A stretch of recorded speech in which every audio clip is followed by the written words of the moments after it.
বাবা, আজ আমি এই প্রবাসে বসে অনেক টাকা কামিয়েছি।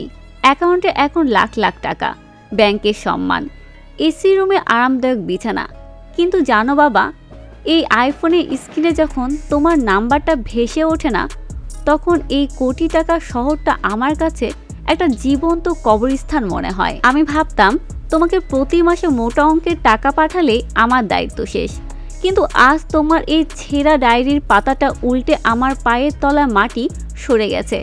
বাবা, আমি এত বড় অপরাধী? হ্যাঁ দর্শক, আজ আমরা শুনবো এক প্রবাসী সন্তান এবং তার বৃদ্ধ বাবার জীবনের এমন এক গোপন সত্য, যা হয়তো এই মুহূর্তে আমাদের সমাজে হাজার পরিবারের আসল রূপ। বিদেশের মাটিতে টাকা কামানোর নেশায় আমরা অন্ধ হয়ে যাচ্ছি না তো? এই ভিডিওটি শেষ পর্যন্ত শুনলে আপনি আজই আপনার বাবাকে জড়িয়ে ধরে কাঁদতে বাধ্য হবেন। আজ তুই দেশ ছেড়েছিস প্রায় 5 বছর হলো। তুই যখন এয়ারপোর্টের ভেতরে ঢুকে যাচ্ছিস, আমি তখন দূর থেকে তোর দিকে তাকিয়ে চোখের পানি লুকিয়েছিলাম। মনে মনে বলেছিলাম, আমার খোকা বড় মানুষ হতে যাচ্ছে।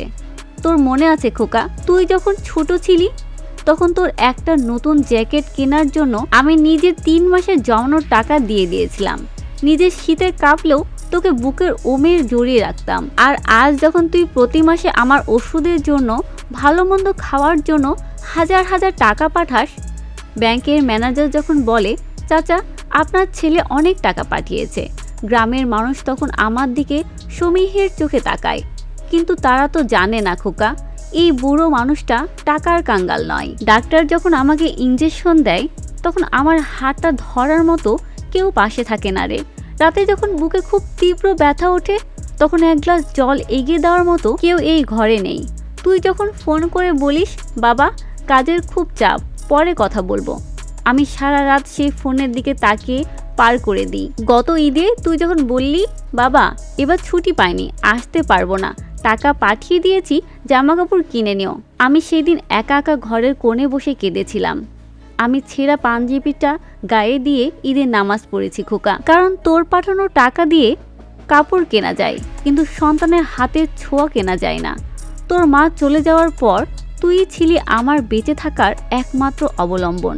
কিন্তু আজ আমার মনে হয় আমি নিঃসন্তান এক অভাগা বৃদ্ধা। বাবার ডায়েরির শেষ পাতায় লেখা ছিল, খোকা হয়তো আর কয়েকটা দিন, আমার শরীরটা আর চলছে না।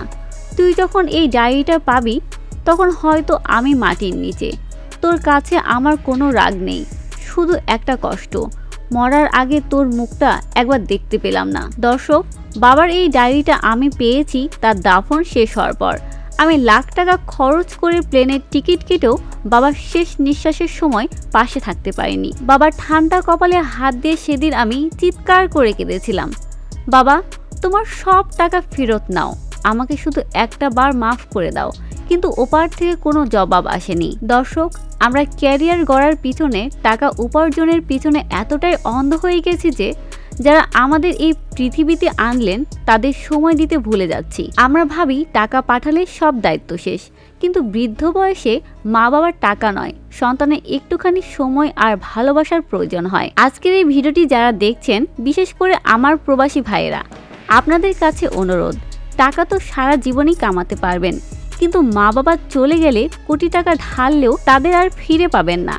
আজই এই মুহূর্তে আপনার মা বাবাকে একটা ফোন করুন, তাদের খোঁজ নিন। ভিডিওটি যদি আপনার মনকে নাড়া দিয়ে থাকে, তবে অন্য ভাইদের সচেতন করতে এটি এখনই শেয়ার করুন। ভালো থাকবেন আর নিজের বাবা মায়ের যত্ন নেবেন। ধন্যবাদ।